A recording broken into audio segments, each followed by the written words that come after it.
Hey, it's William Parker. Hope everybody's having a good day today. I'm here to tell you a little bit about my history and why I felt I needed to change my mindset. When I was a child, my mother and father divorced when I was young, and we ended up moving to Connecticut from Florida. As that time period started happening and I was getting older, I noticed my mother was a single mother. Obviously, when you're younger, you don't realize what's going on. When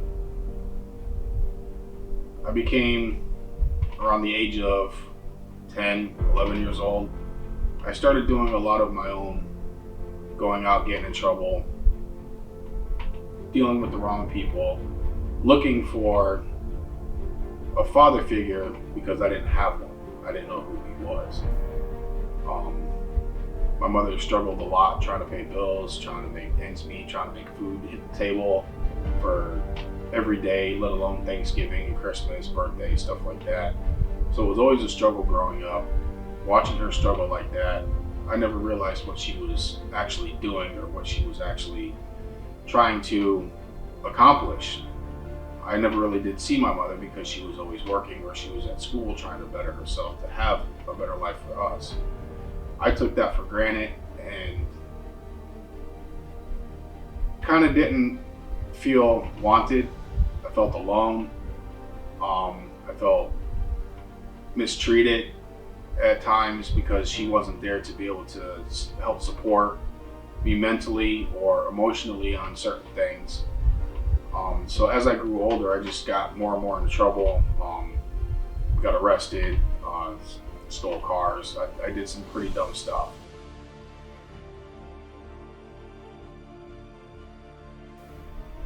At the age of 16, she had enough. She finally said, "Enough's enough. You're gonna have to go to your father's house." I never knew who my father was, so I was interested in to find out who he was and what he was about because I was really looking for that person that's going to be able to help me develop into a better man and to be able to help me understand what life is really about growing up an adult.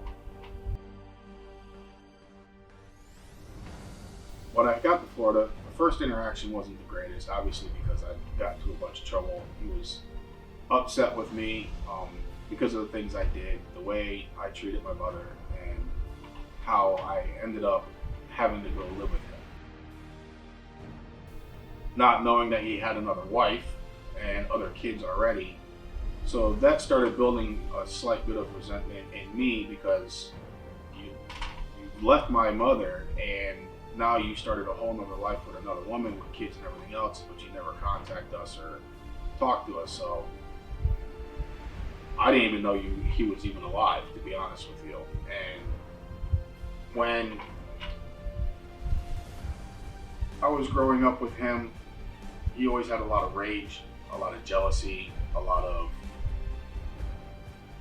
mistreatment and negativity towards people and even his wife, which to me didn't really make any sense why you would treat your wife the way he treated her and vice versa, his wife treated him the way she treated him, based off of what I've seen when I was growing up. So it was difficult trying to develop as a man with all that negativity, all that rage, and all that jealousy being placed in front of you every day. And then once you see that enough, it starts to become the norm within yourself because your subconscious is actually absorbing all this negative energy and all this negative attitudes and this rage and this mistreatment of people in general. And then you develop into that because you see what your life is, what your parents are doing. You see how your life is gonna basically roll out and what it's gonna look like. Um, During that time, it was just very difficult. I couldn't talk to my father. He was very physical, very abusive. Um, there was never any confidence building ever within my father's side of the family. Um, well, just my father basically, and even with my stepmother, there was no confidence building. she really didn't care for me anyways because I wasn't her child. I was more of a nuisance than a welcome to her family. When I finally got older, I dated a few people here and there, and obviously the relationships didn't work out because I really didn't know how to treat somebody correctly. And then I met a woman, and we were together 5 years, and she had kids by another man. And I ended up doing a lot of the same things my father did with her that he did towards his wife. And when she had enough and she decided to leave,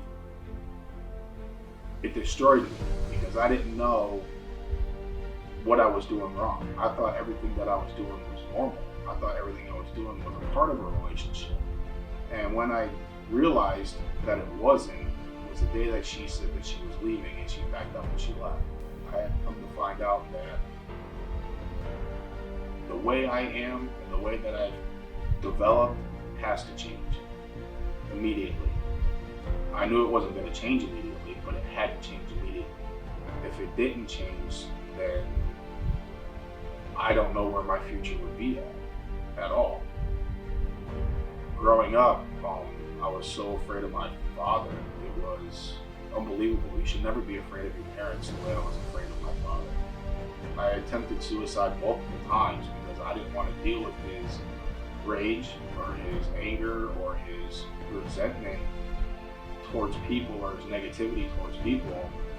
And it always seemed like it was always being taken out on me, regardless whether I did something good or something bad. It didn't matter. And I was seriously afraid that I was never good enough for him or for anybody. I was afraid that I was unwanted by anybody that I ever came in contact with. I always kept a positive attitude on the front side. I always had a lot of deep hurt and pain on the inside, and it made it difficult to talk about what's really bothering me inside versus just putting that front on and putting that fake smile on, basically, and being that funny, laughing guy that everybody seems to know me as. It's a little difficult talking about this, but honestly, for everybody to understand where I'm at now, you kind of have to know a little bit of my history and see where I come from, to see why I've changed the way I've changed, to see why I did what I did.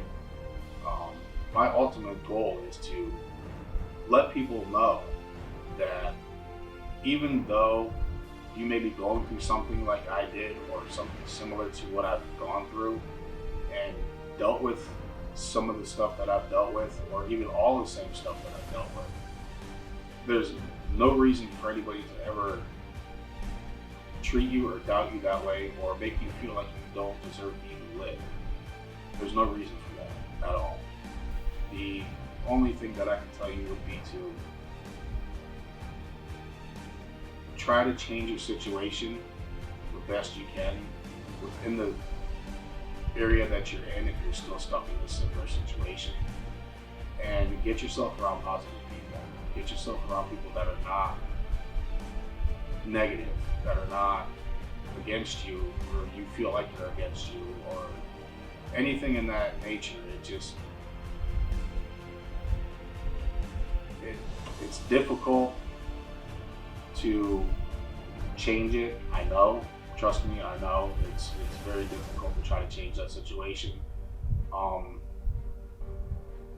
But if you have to, reach out to people that you know. Reach out to other family members that you know are different. Reach out to other friends, families, whatever you have to do to try to change that situation. And don't ever carry any self-doubt. It's never your fault and why people treat you the way they do. It's them. No matter how hard they make it seem like it's all you, it's not you, it's them. Because they can't live with themselves on the stuff they did in their past or what they've been doing in their present. So they have no other way to cope with it but to lash out on somebody that is weaker than them. And it's not fair to people that are weaker than that person, whether it be physically, mentally, at all. There's no reason for it. I just want to really let you know that you can change your own subconscious by keeping positive energy around you, by keeping positive people around you, by reading self-help books, by reading affirmations every day. Tell yourself every day when you get up in the morning, regardless of what that person says or what that person does, get up, look in the mirror, and tell yourself every day, I am grateful. I am blessed to be alive. I am blessed to be on this earth. And I will get out of this situation. And I will succeed in life. No matter how far or how deep that pain goes, don't ever be afraid to talk about it. Don't ever be afraid to open up and let somebody know how you feel. And express it, because you feel better when you get it out. You really do. It sounds corny, but you need to talk about it. You need to let somebody know that you're going through this, whether it be a teacher, a coworker, a boss, even a girlfriend. Talk to her, or even a boyfriend. Talk to him. Let them know what's going on. I hope you guys get a lot of information out of this. I hope you understand where I'm coming from.